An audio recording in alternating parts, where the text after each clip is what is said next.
I guess that transitions into the first round of the Lions. They trade up, which I think makes people nervous. I know it makes Evan nervous. Hate it. Trade back. You hated it? I just don't like So this was a trading trade so here. much. I didn't like how much we traded up. We didn't even give up that much.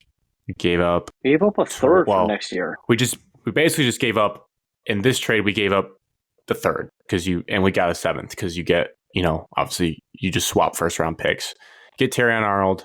I loved it. I think the reason I liked it because when I look at draft picks, I like to go look at who went right after him and was I wanting anyone else? This was one of those rare moments, I think, in the Brad Holmes tenure where my mind was set on that's the guy we're getting when I saw the trade happen, and they actually read that name off the card. Whereas in past years, I'm screaming for a name and he goes Jack Campbell. I'm like, oh God, what's happening? Or he goes Jameer Gibbs. Whoa. This was everyone on board, I think, rowing the boat in the same direction as PJ Fleck says. Let's get the best cornerback on the board. Let's take him. So I was cool with it in this case. Is this the second time in the first round we've gone position of need under Brad Holmes? Panay? And then Hutch. Arnold? I mean, you could even argue Panay was just best player available. Yeah. That draft, I think every single position would have been yeah, we can see that. That draft was very good. I mean, looking back at all of his drafts, Jameer included, how they've played out, it was the best player at that time you probably could have picked. I'd have to go back and look who went right after him, but marginally close. Drafted before us or after us? That was the last year of Herbert. Was the last year of what's his nut? Quinn. Yeah, I think he might have. I wanted us to draft Tua, and we drafted Jeff Okudah, and then Tua and Herbert went after that. Talk about a bad pick. Last night took my due diligence. I didn't really watch it during the draft because I was busy with other things going on, but was still paying attention to the draft. I did the classic, type their name into YouTube, watch the highlight tape, try to learn anything. Couple takeaways for each player. Terrion first. First thing I wrote down, he's smooth. When he runs, he seems very in control. Very non-Kindle Vildor-like. Very... You would hope that he is better than Kindle Vildor. Not to throw anyone under the bus. First round pick is he's within a practice squad player playing in the NFC Championship game. Correct. Cooper DeJean is 10 times better than Kindle Vildor. Second thing, Terrion Arnold is not Brian Branch, but he can still tackle fine. There was multiple things on his highlight tape where he comes up, shoots the hips, makes the tackle. So that's good to see. Not as good as Brian Branch. I don't think many defensive backs are when it comes to tackling and run stopping, but he can tackle.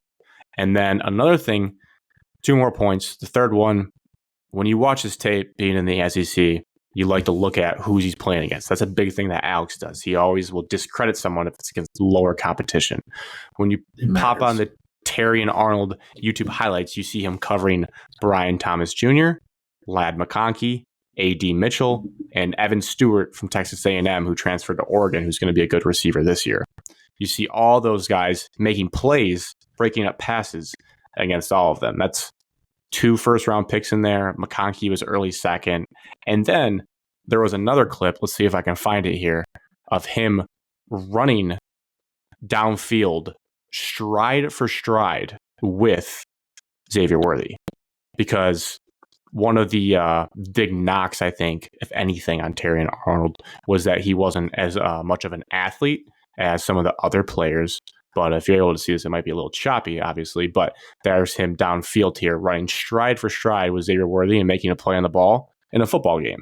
So it's one of those things where his miles per hour on the field is going to be just fine. If this clip Kyle Hamilton was too slow, right? They did. That was one of the things they thought about Kyle Hamilton, Alex, and we know he's going to be. And Grant's declared him a Hall of Famer.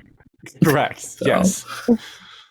So I don't know if you guys have anything that stood out to you about Terrion Arnold, but I think you covered it. Seems like another dog. He fits the Detroit personality very the biggest thing I would say is just his character. I mean, just hearing him talk and speak, and then I think he was a leader on the Alabama squad. There was like one interview that I was instantly sold on as soon as he got drafted the next day. Watching him, and they were talking about how him getting yelled at by Nick Saban.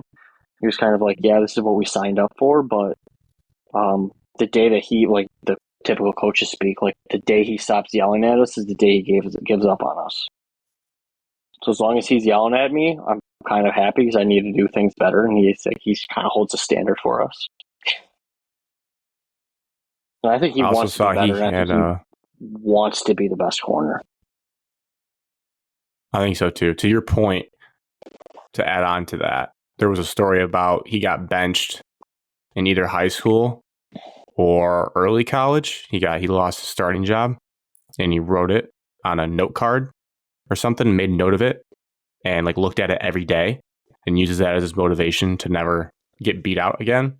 So that's like some Amon-Ra type deal, internally motivating yourself from disrespect or how you interpret it. So I like that.